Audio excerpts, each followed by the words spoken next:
Hello students, in this video you are going to learn about problems based on symmetrical fault analysis.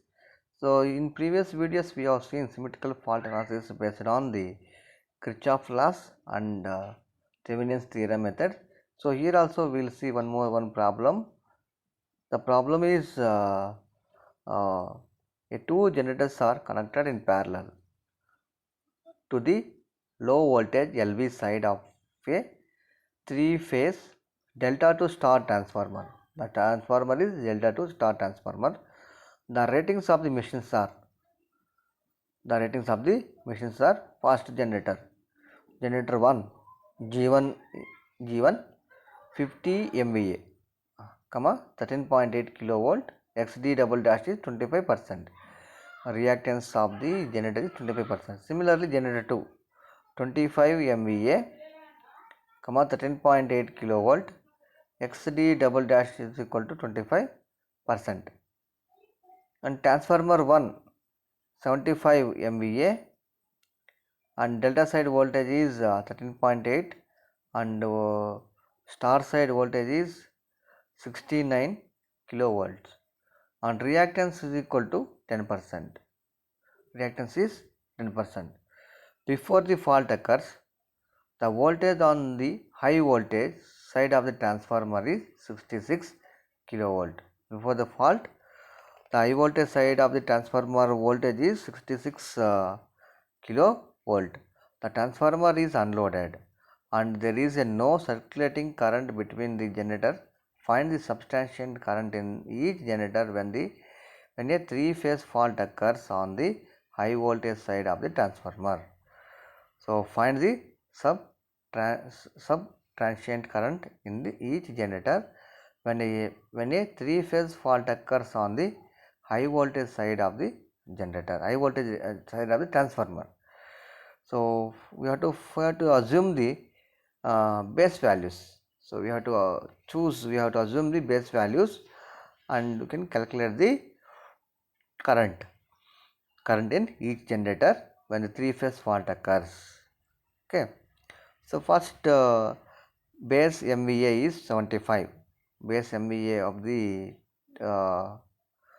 transformer is 75. So base kV on HV side of the transformer is 69. So they given the problem itself 69. Next one, base kV on the generator. Generator is equal to high voltage into low voltage by high voltage. So 13.8 we got. These values carefully we have to calculate.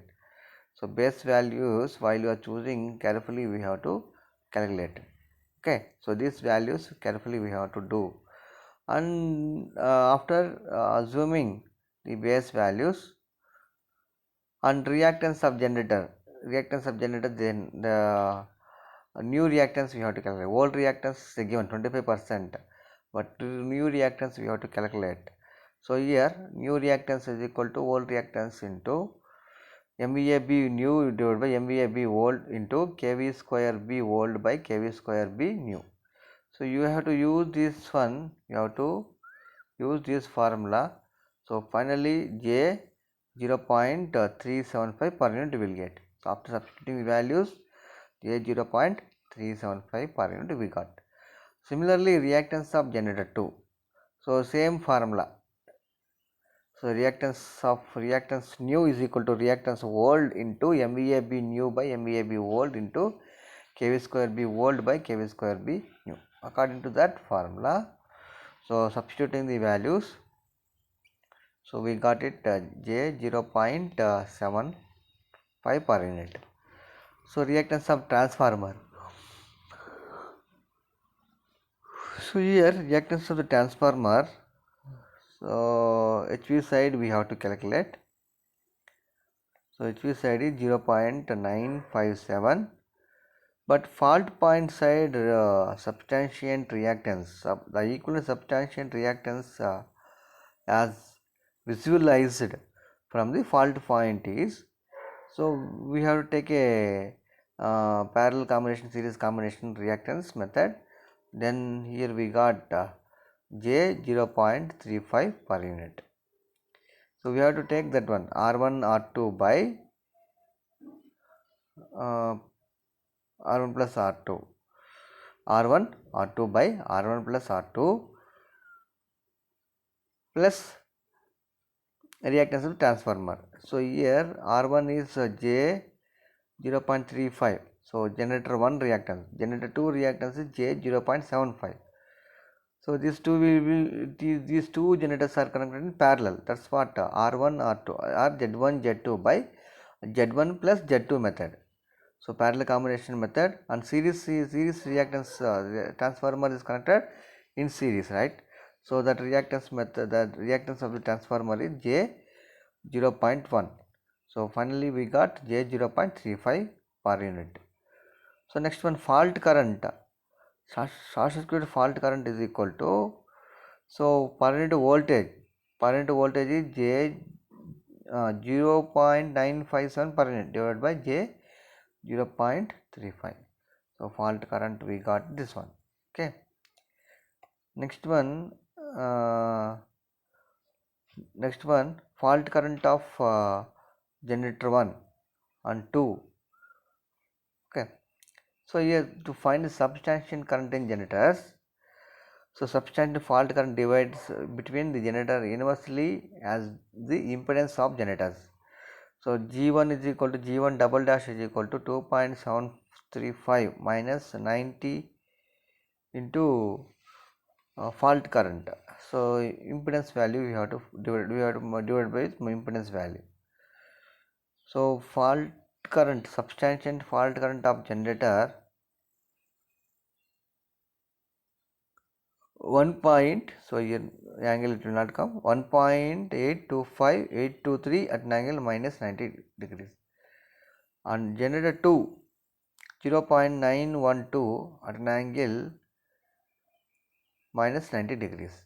So these are the substantial fault current of generator 1 and 2, and that, so base power divided by root 3 into base voltage. So in terms of megavolt ampere we have to take. So here base current is 3137.7 we got, and hence actual currents are IF double dash, actual currents are IF double dash is equal to this value. Okay. So actual value, how we will calculate? Per unit value into base value. So we have a formula, per unit value is equal to the ratio between actual value to base value in same units. So actual value of is equal to per unit value into base value is 33,137.7. You have to multiply the per unit value, then we will get then we will actual currents. Similarly, actual current of generator, actual current of generator 1 and generator 2, we got it these values. Okay. So these problems will be easy if you know, if you understand the method. Okay. So similar problems we'll see in next video. So okay, thank you everyone.